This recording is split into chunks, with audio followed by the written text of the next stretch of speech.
Dear students,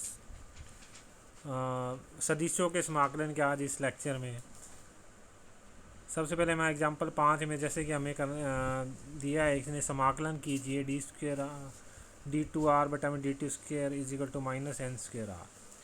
तो दो बार अवकलज है, इसका समाकलन करना है। तो इस तरह के समाकलन करने के लिए सबसे पहले तो दोनों ओर दो आर डॉट से मल्टीप्लाई कर देते हैं। तो दो आर डॉट से मल्टीप्लाई तो हमारा बन जाएगा ये दो D R upon D T dot D square R upon D T square is equal to minus N square R dot D R upon D T. अब दोनों ओर समाकलन करने पर जब दोनों टी के सापेक्ष समाकलन करेंगे तो हमारा बन जाएगा इंटीग्रेशन दो D R upon D T dot D square R upon D T square D T is equal to minus N square common आ गया, इंटीग्रेशन दो R dot D R upon D T D T. तो इसका समाकलन करेंगे तो ये हमारा समाकलन बन जाएगा D R upon D T का whole square is equal to minus N square R square plus C यहाँ समाकलन नियतांक है। अब एग्जाम्पल नंबर 6 में ये हमें कह रहा है कि समाकलन कीजिए D square R upon D T square is equal to A plus T B, जहाँ ए और बी अचर सदिश हैं तथा जब टी बराबर 0 तो आर बराबर D R upon D T बराबर 0। तो ये हमें शर्त दे दी। तो ये शर्तें कांस्टेंट का मान निकालने के लिए होती हैं। तो अब इसका समाकलन करेंगे तो दोनों समाकलन करेंगे। तो समाकलन एक बार समाकलन करेंगे तो हमारा बन जाएगा D R upon D T is equal to A T plus B T square बटा में 2 प्लस सी।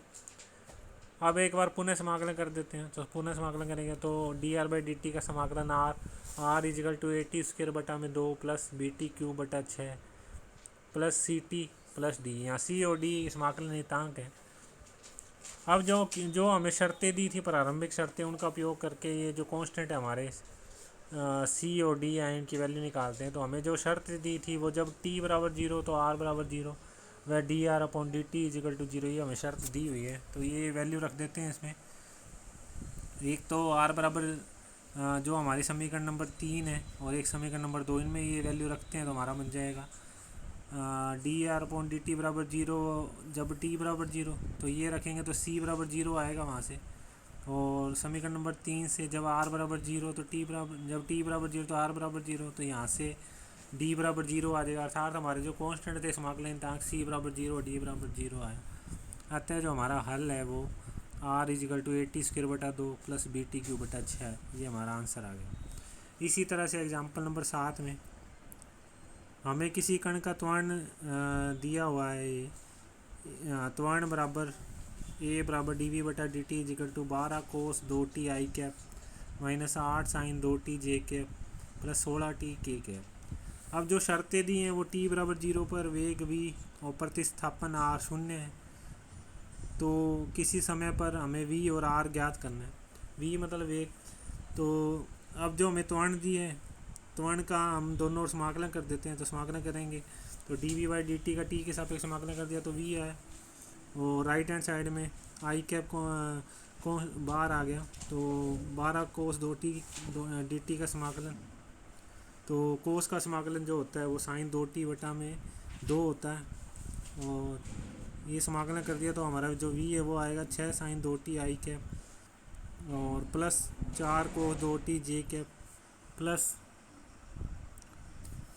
के कैप 16 टी डी टी का टी स्क्वेयर बटा 2 तो 8 T square K cap plus सी समाकलन नियतांक है। तो वी जो हमारा आ गया वो V is equal to 6 sine 2 T I cap plus 4 cos 2 T J cap plus 8 T square K cap plus C.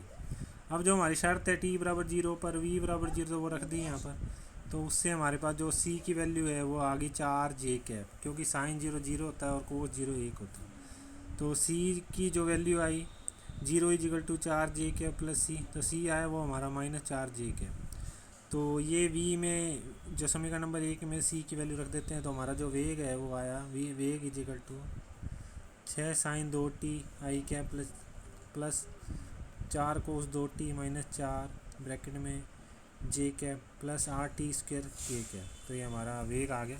अब हमें प्रतिस्थापन निकालना था। तो जो वेग क्या होता है वो D R upon D T होता है।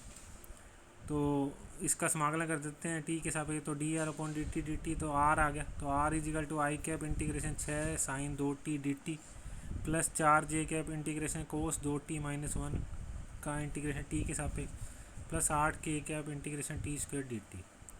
अब समाकलन कर देते हैं तो आर का जो वैल्यू है हमारी आएगी -3 cos 2t I cap plus 2 bracket में sign 2t - 2t J cap plus 8/3 t³ के कैप प्लस डी। अब प्रारंभिक शर्तानुसार जब t बराबर 0 तो r बराबर 0, तो ये वैल्यू समीकरण नंबर 3 में रख देते हैं। तो 3 में रखेंगे तो हमारा बन जाएगा ये 0 = -3 आई कैप प्लस डी। तो डी की जो वैल्यू है वो 3 आई कैप आ गई। तो ये मान हम समीकरण नंबर 3 में रख देते हैं तो हमारा विस्थापन का मान आया r = -3 cos 2t I cap plus 2 sine 2t - 2t J cap plus 8/3 t³ के कैप प्लस 3 आई कैप। तो ये हमारा आंसर आ गया। यही हमें सिद्ध करना था।